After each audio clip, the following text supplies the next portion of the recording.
Welcome to a no bullshit review of Aion 2 from level 1 to 45. This will not include any form of endgame or PvP as I haven't done that enough, but I might make a part 2 on that in the future. This review will cover the good and the bad with pure honesty. The topics that I will cover are graphics, environment, audio, combat, skills, targeting, mobility, story, side objectives, unlockables, power progression, mounts, gathering, crafting, UI, latency, animations, inventory, auto combat and running, pay to win, and general quality of life. Timestamps in the description below. Without any further ado, let's begin. Graphics, absolutely astonishing, maybe the best I've ever seen in the MMORPG genre, definitely top 3.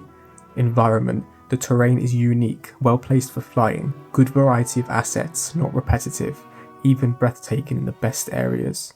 Audio, nostalgic in some aspects, great quality and immersive.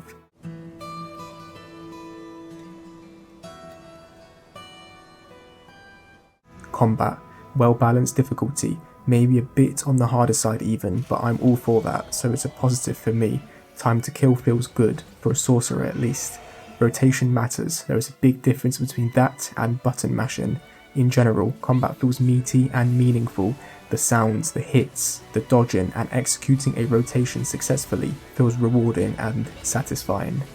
Skills for a sorcerer, pretty looking, decent variety although mainly fire and water based.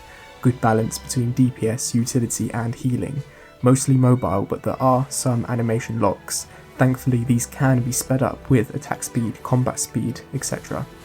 Targeting, set specifically in ARPG mode and set up correctly, is incredibly smooth. You are fully in control of who and where you hit at all times.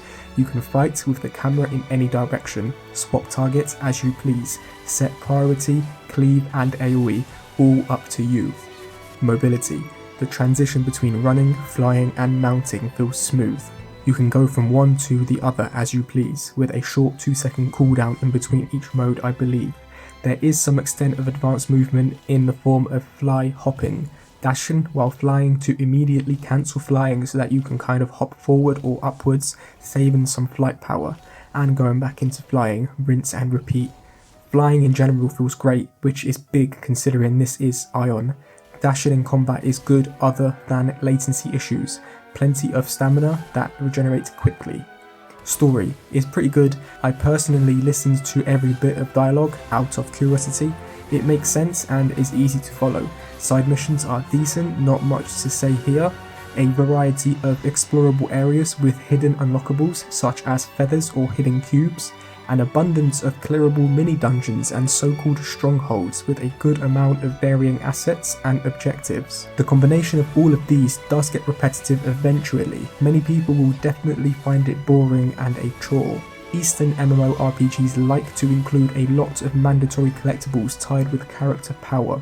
Good thing being you only need to complete these once per server, so ultimately a neutral take from me. Really depends on who you are though. Power and progression, well paced and the game doesn't hold your hand. Power is tied to equipment that you must upgrade and change as you level. Power is also tied to collectibles as I just mentioned. Main story bosses can become too difficult if equipment is neglected. Requires you to complete some side activities as you go. Once again the pacing feels fair. Power is also somewhat tied to consumables, which I personally do not like. To min-max, you must have multiple scrolls, potions and shards active at once. They take up inventory space and can be expensive. The balance here is off and I do not like it. Mounts/pets. The best mount system in any MMORPG yet. You can collect mounts by gathering the souls of a killed creature. Easy and little to no RNG involved. There is an abundance of mounts, over 200. They are creative and great looking. They are however tied to power yet again, as by collecting mounts you unlock stats. I love the collecting system, but I don't love the power tied to it. Yet another collectible incentivizing you to collect 100%. Gathering and crafting, decent system, same as Aion 1 from what I remember. Can be quite satisfying to upgrade the tier of an item while gathering or crafting. Personally, haven't delved as much into it as I would have liked, so I can't speak too in depth on it. I do know that the best gear is actually crafted, or at least for now, so with that knowledge, it's another thing that you should probably stay on top of as you level, something that I haven't done enough. UI, horrendous, clunky to use, mobile-esque, nowhere near the level of polish you would expect from this echelon of game. It has been confirmed though that the devs are working on a new, overhauled PC-centric UI, which is good. Latency. This is an issue just for us Westerners, as the server is located in Taiwan, so the further away you are, the worse it will be. Personally, I play on about 180 ms, located in the UK, and it is definitely playable. The biggest issue is the dash. It is really delayed and can cause frustration with boss fights in particular.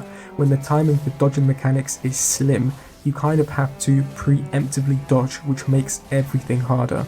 Animation. The animations themselves are beautiful, but the animation lock-in feels too unforgiving. You can cancel out of them, but it doesn't feel responsive enough. This might also be a latency issue. Inventory. Way too much shit that you have to hold, way too much shit that you cannot store in your stash, and way too much shit in general. The game feels bloated with items, half of which I don't know the use for yet. Typical Eastern MMORPG issue though. Auto combat and running. I do not like this. If you're going to sit down to play a game, then play the damn game. What's the point if the game is played for you? Good thing being this is totally ignorable, so if you're like me, just don't use it and forget it exists. Pay to win. 2 subscriptions on top of a premium battle pass is too much. Everyone agrees. The extent of the pay to win doesn't seem too criminal. You can't swipe directly for gear, but you can swipe for in-game currency, Kina, and you can swipe to have more weekly goes at dungeons and raids, therefore giving you a higher chance of obtaining better gear and materials. This area is not one that I am very knowledgeable on, as I haven't done much of the endgame yet. From what I have heard though, a free-to-play player can catch up to any sort of pay-to-win player. The pay-to-win is more designed in a way of speeding up progression, not to have a permanent advantage. Okay, but there is one thing that I must go on a tangent for. And this one thing is absolutely unforgivable and is a genuine crime against gaming as a whole. And that's the fact that the marketplace or auction house is locked behind a paid subscription. What the actual fuck? Now, the reason behind this is to prevent bots from affecting or manipulating the in-game economy and market. And for that, I have to say, find a different fucking solution. Locking the auction house behind a monthly payment is so criminal that I wouldn't blame anyone for not playing just for that one singular reason. Hell, I was nearly one of those people, but I suppose I'm a bit too forgiving because I'm really enjoying the game. Locking such a core element of any MMORPG behind a monthly payment is just as bad as locking any other core element of the genre behind a monthly payment. I mean, just imagine if dungeons or raids were locked behind a fucking subscription, people would go absolutely ballistic. And I know that they already have for this reason and many others, and that's good.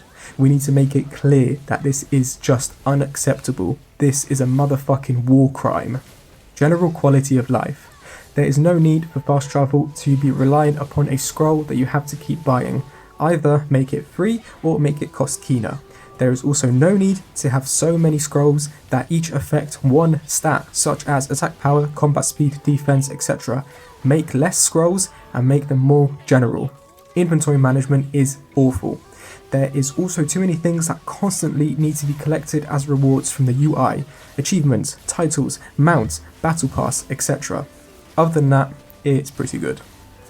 Alright guys, that's about it for me. I tried to keep it as quick and as concise as I could. There is probably a bunch of stuff that I didn't mention, but I think that was a pretty good early review of the entire game from level 1 to 45. If you have enjoyed this video, please consider liking and subscribing, it means a lot. Let me know if you would be interested in more Aion 2 content, and as always, stay exiled.